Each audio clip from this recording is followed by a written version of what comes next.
T20 world cup విజేతగా నిలిచిన భారత జట్టు 3 రోజుల తర్వాత స్వదేశం చేరుకుంది. ఈ నెల 29న జరిగిన ఫైనల్ పోర్లో దక్షిణాఫ్రికాపై అద్భుత విజయం సాధించిన రోహిత్ సేన గురువారం ఉదయం ఢిల్లీ విమానాశ్రయానికి చేరుకున్నారు. ఎయిర్పోర్టుకు చేరుకున్న టీమిండియా ప్లేయర్లకు బీసీసీఐ అధికారులు, అభిమానులు ఘన స్వాగతం పలికారు. బీసీసీఐ ఏర్పాటు చేసిన ప్రత్యేక బస్సులో ఆటగాళ్లందరూ ఢిల్లీ ఐటీసీ మౌర్య హోటల్కు వెళ్లారు.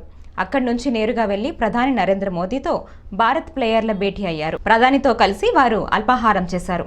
ఈ సందర్భంగా మోదీ ప్రతి క్రికెటర్ వద్దకు వెళ్లి ఆప్యాయంగా పలకరించి అభినందనలు తెలియజేశారు.